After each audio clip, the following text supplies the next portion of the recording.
Tudo bem com vocês? Galera, tô aqui para falar com vocês sobre o conteúdo novo de filosofia, ok?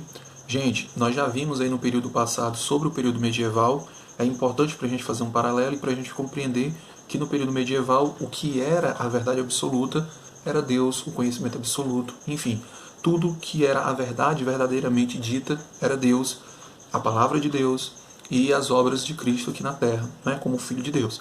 Beleza? Então, assim, nós vamos ter aqui, gente, no período medieval, Santo Agostinho e São Tomás de Aquino. Santo Agostinho na patrística, com a influência aí do neoplatonismo e do maniqueísmo, e nós vamos ter o tomismo de São Tomás de Aquino com o aristotelismo. Beleza? Aí na escolástica, tranquilo? E aí nós já vimos a interpretação, né, do crer para compreender de Santo Agostinho e depois o compreender para crer, né, de São Tomás de Aquino, a sistematização do pensamento em São Tomás de Aquino, até mesmo na prova da existência de Deus, na justificativa do primeiro motor como sendo Deus. E para Santo Agostinho nós vamos ver aí a questão do homem que é falho, do homem que clama por Deus e Deus como um ser bom, como o ser que está ali para confortá-lo, enfim, né? E em Santo Agostinho nós vamos ter aí a questão também da fé sobre a razão, diferentemente da escolástica, que nós vamos ter a fé junto à razão como parceiros, né? Como conhecimentos ali recíprocos, né? Então nós temos aí, gente, esse conhecimento que nós já vimos. Isso aqui é só para explanar.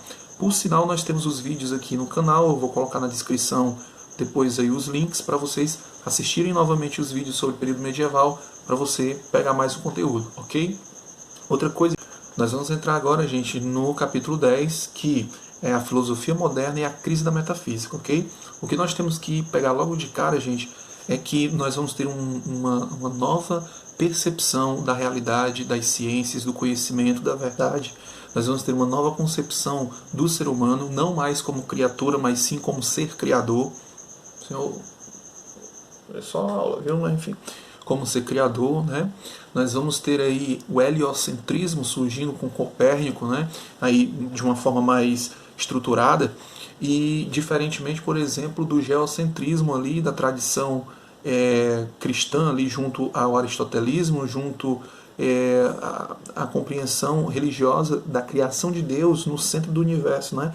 Porque o mundo, né, a criação estaria no centro do universo.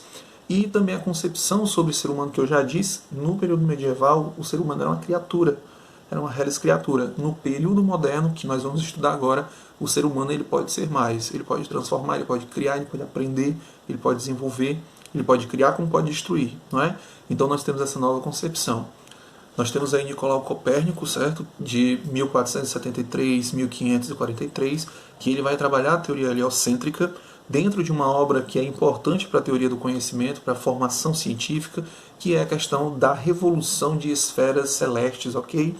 E depois nós vamos ter o cara que é considerado como o pai da ciência moderna, ok? Que é o Galileu Galilei, tá bom? De 1564 a 1642. No caso, o Galileu Galilei ele vai quebrar, de fato, aquele conhecimento estruturado que a Igreja Católica tinha fundamentado aí num sistema aristotélico tomista de São Tomás de Aquino, né? Um sistema que dizia que a Terra estava no centro do universo, que Deus é o conhecimento de todas as coisas, que o homem é uma criatura, enfim. Então perceba que nós vamos ter aí uma quebra dessa concepção baseada aí nos estudos de Galileu Galilei, beleza? Então assim, gente, ele meio que desconstrói essa metafísica aristotélica tomista, beleza? E aí nós vamos ter alguns pontos interessantes de Galileu Galilei que vai fundamentar e vai tornar esse grande pensador, cientista, filósofo, matemático, enfim, nessa referência como o pai da ciência moderna, ok? Nós vamos ter aí, gente, o estudo sobre a queda livre dos corpos e a gravidade, né? Nós vamos ter aí as leis dos corpos e o princípio da inércia. Nós vamos ter aí, gente, o primeiro estudo sobre o movimento uniforme acelerado, beleza? Ele inventou também alguns aparelhos, como, por exemplo, a balança hidrostática, o termômetro e o relógio de pêndulo, né? Então perceba que esse cara ele tem uma importância muito grande e os conhecimentos dele sobre a gravidade fundamentaram e ajudaram a fundamentar o heliocentrismo, né? Ele tem uma obra em que ele faz uma defesa de Nicolau Copérnico em relação ao heliocentrismo.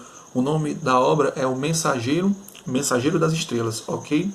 Mensageiro das Estrelas. Ele foi condenado, aliás, ele foi denunciado secretamente à Inquisição e ele acabou sendo condenado a renegar a obra dele e ele foi preso domiciliarmente pro resto da vida. Beleza? O que nós vamos ver aqui no período moderno? Ele já se diferencia pela estrutura periódica aí, né, dos acontecimentos. Esse período moderno, gente, começa justamente com a queda do Império Romano no Oriente, em 1453, ok? E ele vai durar esse período moderno até a queda da Bastilha, até a Revolução Francesa de 1789. Tranquilo? Gente, nesse período aí nós vamos ter um renascimento ali no século XVI e XVII, né?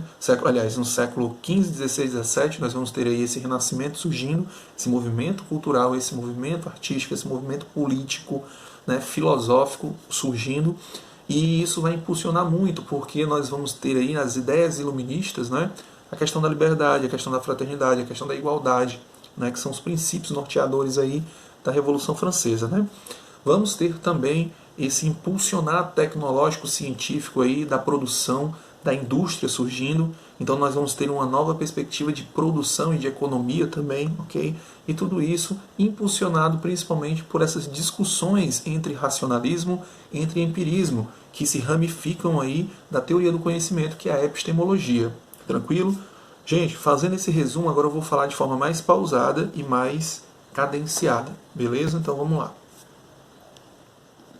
Gente, como eu já disse no vídeo de introdução sobre Nicolau Copérnico e sobre Galileu Galilei, nós temos aí o Galileu Galilei como o pai da ciência moderna, e uma coisa que a gente encontra logo no nosso capítulo, logo de início, é a questão da busca do método.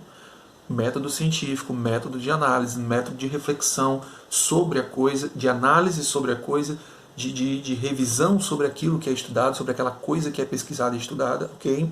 Então, quando nós trabalhamos sobre essa perspectiva da busca do método, a verdade não vem das escrituras, a verdade não vem pronta. Ela é construída a partir de uma análise racional ou empírica, ok? Um dos grandes impulsos que o período moderno vai ter é justamente esse, né? Em que o conhecimento ele vai ser formulado a partir desses questionamentos humanos, né? Dessas angústias, dessas necessidades que o homem vai buscar, beleza? Então no livro de vocês, gente, tem até assim, ó, na Antiguidade e na Idade Média não havia propriamente, né, uma teoria do conhecimento, pois, exceto pelos céticos, não se questionava a capacidade humana de conhecer, né? Isso, interessantíssimo. Nós temos assim, ó, esse seria o interesse principal dos filósofos da modernidade, né, que fazem outras perguntas. Por exemplo, abre aspas, o que é possível conhecer, fecha aspas. Abre aspas de novo, né? Qual é a origem do conhecimento, fecha aspas. Abre aspas novamente. Qual é o critério de certeza para saber se o conhecimento é verdadeiro? Fecha aspas. Então, nós vamos ter todas essas perguntas aí que vão nortear, que vão desenvolver, que vão impulsionar a análises racionalistas e análises empíricas, ok? E aí, falando da questão do empirismo e do racionalismo, né? Quando a gente fala de racionalismo, a gente associa logo com a razão. Racionalismo igual a razão. Racionalismo igual a ideias inatas, igual a mente, igual a ideia, igual a pensamento, igual a racionalidade, enfim. Então, tudo isso nós vamos ter interligado aí ao racionalismo, tranquilo? Diferentemente do empirismo, que nós vamos ter aí a experiência, nós vamos ter aí a sensibilidade, a experimentação, né? Então já se diferencia um conhecimento que é desenvolvido interiormente e um outro conhecimento que é desenvolvido pelas experiências externas, ok? E aí, gente, nós temos aqui, ó, dentro da concepção racionalista, nós vamos ter autores, né, que são René Descartes, né, vamos ter Spinoza, Leibniz, nós vamos ter esses autores aí que focam na questão do racionalismo, ok? Que é esse enfatizar da razão no processo do conhecimento. E nós vamos ter o empirismo. No empirismo, nós vamos ter aí Francis Bacon, John Locke, David Hume e o Berkeley, certo? Então, esses indivíduos, eles acreditam, eles enfatizam o conhecimento em quê? No papel da experiência sensível no processo do conhecimento. no papel do processo sensível, né, no desenvolvimento do conhecimento, no processo do conhecimento. Beleza? Então, no período moderno, gente, nós já vamos ter essa preocupação epistemológica, ou seja, essa preocupação na teoria do conhecimento, na formulação de conhecimento racional, né, de base racional, de vertente racional, e de base ou vertente empírica, experimental, ok? Né, baseado na experiência, beleza? Gente, nós vamos ver agora René Descartes, que é considerado o pai da filosofia moderna, tá bom? Então vamos ver agora no próximo vídeo, tá ok? Abraço, galera!